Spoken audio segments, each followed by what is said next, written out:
and a huge night for your career as well. Massive night for my career. So yeah, victorious 100%. That's my goal, that's my plan, and that's my motivation. So yeah, looking forward to it. Respect to the team. May the best man win. Well, my thoughts on it is that Jake Paul's had a lot of accusations over the years for a guy who's had no amateur fights. What's he had, about 10 or 12 fights? I'm not sure what he's had. And, you know, you look at the opposition he's had and people saying, when's he going to fight somebody? He stepped up. He's stepping up to a two-time world champion, a genuine heavyweight, a proper heavyweight champion, and an active fighter. And this is a big moment for him. Lights up. Netflix will stream Jake Paul vs. Anthony Joshua on December 19th. An 8-round war of 3-minute rounds that actually answers every troll who said Jake only fights small men. AJ is 6'6", 250. Even if AJ just wants to keep him on the end of a jab, look at the reach. He's got a 6-inch reach on Jake. And trust me, the Chloe concept has told me the 6 inches is more than enough. Okay? So that's going to be a problem. Again, not even talking about the fact that AJ is more dangerous with just his power, but the jab, the reach, the extent, turnover of the right hand, he's going to be able to hit Jake at range. Jake can't even hit him. 43 amateur fights, 32 pro fights. He's 28-4. He's an Olympian. He's a gold medalist. He's won the world title. Delusional, yes. Very rich, yes. It's insane. You wanted him to face someone his size and age. Here he is facing a 2-time world champ. The rules are straight up professional. AJ must come in under 245 pounds. And after tipping the scales north of 250 in recent fights, and both men will wear regulation 10-0 gloves. If Anthony Joshua wants to turn up and just make it look like an exhibition, I don't know what that helps Anthony Joshua do besides get a big paycheck. If that's all he needs and that's all he wants, given the fact that he's been demolished by Daniel Dubois in his most recent fight, I thought Anthony was built of sterner stuff than that. But many people just want to see Joshua back in a ring, Simon. But they want to see him fight again. Well, they want to see, no, they don't. They want to see him fight a legitimate fighter. They want to see if Anthony Joshua is now done. They want to see if Anthony Joshua being destroyed by Daniel Dubois is the end of the golden boy journey that apparently rebooted British boxing. So, this isn't a gimmick. It's a proper risky heavyweight matchup compressed into a high-stakes spectacle. Mark your calendar. The first press conference goes down live on November 21st. And you can already feel the tension. AJ's going to have to manage a meaningful weight cut while keeping power and timing. To me, it shows me his desire. Pick up 50 million along the way. Nobody can knock him for this. This is now business. This is business. For Jake Paul, absolutely crazy. Jake Paul is a domestic level professional fighter here in the UK. Would he win a British title? No, I don't think so. Jake has to close the experience gap and survive the size. And every adjustment in camp now matters more than ever. This isn't just a payday or a headline. It's a chess match with haymakers. And we're watching the opening moves. And the craziest part, the reactions are split right down the middle. Some people are hyping Jake up like he's the new face of fearless matchmaking, praising him for stepping into the fire and taking on a heavyweight wrecking ball like Joshua, saying this is the kind of wild energy boxing hasn't seen in years. 100% respect to Jake Paul, but that's a dangerous fight for him. He probably gets knocked out, and I'm not trying to be a hater. I'm not saying nothing bad, but Anthony Joshua is Anthony Joshua. You know, he's multiple-time champion, Olympic gold medalist. You know what I mean? The last time somebody stepped in the ring with him that didn't have that much boxing experience was Ngannou, and you've seen what happened to him. Yeah. But big respects to Jake Paul. It's gonna be a good card. You know what I mean? It's a big fight, and so good fight, man. I give 100% respect to Jake Paul for even taking. Meanwhile, the other half of the internet is looking at this matchup like Jake has officially lost his mind, wondering who wakes up, pours a coffee, and decides, yeah, let me fight the 6 feet 6 inches former unified heavyweight champion today. Because, let's be honest, you don't volunteer to stand in front of Anthony Joshua unless you're incredibly gutsy or you've completely checked out of reality. But that tension, the admiration versus the disbelief, the guts versus the madness. That's exactly why this fight has the whole world glued to every update, arguing at every barbershop and refreshing their feeds like this is the season finale of boxing. Don't count him out. You know, I think that's a very dangerous fight for Jake Paul. But at the end of the day, you know, we could have a big upset, you know. But I think that AJ is too much for Jake Paul at this point, and he's bigger than Jake Paul, in my opinion. Do you think it's competitive? A lot of people are saying if AJ doesn't get him out of there in 2 rounds, it'll be a huge embarrassment. I don't think that's not the case, that he's gonna get Jake Paul. At the end of the day, Jake Paul has been training hard too, and he's a pretty good fighter. I don't think he would take him out in 2-3. And just when you thought the experts had already hit maximum disbelief, boom, in walks David Hare with energy so sharp it could cut through AJ's heavy bag. And I swear the way he reacted, you'd think someone told him Jake Paul challenged a freight train. He's sitting there like, wait, this is real. Not a prank, not a skit. And honestly, we're all right there with him because you, me, all of us. We're watching AJ train like a man who just clicked hard as difficulty for fun while Jake's out here trying to convince the universe he built for heavyweight chaos. And Hay didn't sugarcoat a thing. Derek said yesterday that he could see Jake leaving in an ambulance. Do you think it's that dangerous of a fight for Jake? I think this fight, if you get knocked out, there's one thing in Ngannou getting knocked out with one shot. He's a big man. When you get hit by someone like Anthony Joshua, it's gonna put you out. And if you get put out, likelihood is you might need to go to the hospital to get a brain scan. Hopefully this isn't the case. He's not going to be dehydrated because it's a heavyweight. I think it'd be more of a quick explosive. He basically said Jake's best punch would bounce off Joshua like a pebble hitting a tank. And AJ's return shot might have Jake Googling nearest medical facility. But the wild part, Hayes still gives him credit because Jake choosing AJ is like walking past every roller coaster in the park and saying, nah, put me on the one that loops upside down over the shark tank. It's bravery, strategy, delusion, marketing, maybe all 4.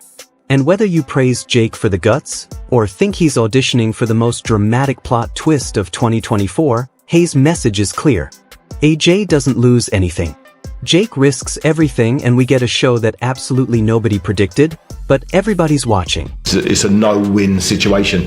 There's nothing he's done in any of his previous fights where you can say, well, if he does this, that's going to work against Anthony Joshua.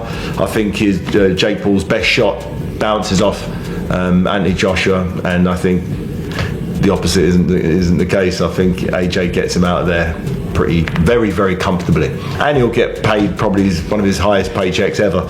So it's I think it's a no-lose situation for Anthony Joshua. It's an easy night's work for a lot of pros. Straight off David Hayes hard taken into the meat. Gareth Davies lays it out cold. This is a payday for AJ, not a master plan for legacy redemption. The fight's official rules: 8 3-minute rounds, 10 gloves. AJ under 245 pounds make it a sanctioned heavyweight bout which matters. It removes the "it's just an exhibition" escape hatch and puts real pressure on Joshua to do a job. Gareth's nails on chalkboard point. If AJ doesn't finish Jake early, think before the end of round 2, his rep takes a hit the size of a stadium scoreboard. The optics are brutal. Win big and AJ gets the bag plus a US visibility boost. Fail to put Jake away and Twitter will have a field day. You and I both know commissions and purists are grumbling, but money talks and this one screams cash. Bottom line, this is high reward with glaring risk. And AJ walks into those rounds with everyone watching the stopwatch. It is 10-ounce gloves, it is a boxing match, it's not an exhibition. This isn't a 58-year-old Mike Tyson. This is one of the most dangerous finishers in the world, who is probably 5 levels above Jake Paul and a weight division above him. I think it's irresponsible to let those two in a ring together in a proper boxing match. That's my view. It doesn't damage his bank balance, but if he earns $70 million US for this. Now flip to Chris Manx. He gives Jake props you can't fake. The man has pivoted from trying to make weight for a 135 exhibition to preparing as a cruiser to heavyweight in weeks, swapping sparring partners and dialing in a heavyweight camp in Puerto Rico. Manx reminds us Jake's not just a meme. He's been in mammoth stadium pressure fights. 125 million viewers, remember? And he's got a right hand that lands clean. Still, Manx is realistic. This is more plausible shock than likely upset. A 1 in a million knockout is possible, not impossible. So here's the savage truth. We're all watching for AJ has to terrorize the first rounds to silence critics and protect legacy. Jake has to pull off the impossible with timing, game plan, and that one clean shot. You, me, the whole crew, we're glued because it's equal parts spectacle and technical gamble. Expect fireworks, expect controversy, and expect everyone to be talking about this long after the final bell. Maybe there's a bit of a cat and mouse game in the first round. Jake could get knocked down the first round and get up. Second round gets obliterated in the same way that Francis Ngannou gets obliterated. Enormous credit to Jake Paul for this, who is putting together the most unique box rec in professional boxing history. Nate Diaz is on his box rec. Julio Cesar Chavez Jr. is on his box rec. Mike Tyson is on his box rec. And come December 19th, Anthony Joshua is going to be on his box rec. And Anderson Silva, remember? Anderson Silva, one of the greatest MMA fighters of all time. Ridiculous box. And rolling straight out of the Gareth Davies stopwatch pressure in Chris Manx. One in a million shot energy. We crash head first into Derek Chizora's world. And let me tell you, this man walked into the conversation like someone just handed him a microphone and a matchstick at the same time. Chizora hears AJ versus Jake Paul and doesn't blink. He starts talking like he already placed a bet on a first-round murder scene. We're over here analyzing strategy and legacy, and Derek's like, forget all that. I want teeth flying. I want chaos. I want someone filing an insurance claim. And the way he praises Jake, bro, he does it like Jake Paul summoned this fight into existence by writing it in a diary. But then Chizora flips the switch and basically tells AJ, if this goes past 5 rounds, we're clowning you forever. And honestly, he's not wrong. You, me, the entire timeline will be cooking Joshua if this turns into a cardio session. And when he says AJ could drop Jake by blowing on him, I nearly fell out my chair. That's how certain he is. It's not a game because I want to see some blood. I want to see somebody's teeth falling out. So I told Anthony, I already messaged Anthony. I was like, listen, I tell you what, I said to AJ, if this goes past 5 rounds, everybody's going to be having a go at you because you can't go past 5 rounds with this kid. He has to go past 1 round or 2 rounds. Past beyond 4 or 5 rounds, you know, people are going to be doubting you as a fighter himself. So he has to smoke him out like what he did Francis Ngannou in Saudi Arabia in 1 round. Derek's already booking his flight to Miami like he's going to watch a public execution, not a boxing match. And the crazy part, as wild as he sounds, he's saying what half the boxing world is thinking but too scared to tweet after 900 p.m. So yeah, buckle up because if Gareth gave us the stakes and Manx gave us the math, Derek Chizora just gave us the unfiltered bar fight version of reality, and it's glorious. Alright, after everything we just broke down, here's the bottom line. This fight isn't just a matchup. It's a cultural moment. The kind of collision that only happens when boxing, celebrity, danger, and pure insanity all decide to throw a party in the same ring. AJ is fighting for pride, reputation, and dominance. Jake is fighting for respect, survival, and the right to say, I told you so, to the whole planet. And the rest of us, we're strapped in, popcorn ready, watching 2 completely different universes crash together under the brightest lights possible. No matter who you're backing, no matter how you think it ends, one thing's guaranteed. December 19th is going to leave the boxing world arguing for months. I'm happy. I'm so happy for AJ because he's doing this for himself. And you have to understand, you have to give so much respect to Jake Paul. You know, whatever he says, he makes it happen. You know, before he was like he wants to fight Anthony Joshua and people were laughing at him. And then suddenly it's happened and people are like, wow, what's going on here? You know, so kudos to that kid, man. He's very good at promoting everything he does. Now, hit the comments and drop your take. Is Jake Paul rewriting the game or writing his own obituary? Is AJ hunting or just collecting?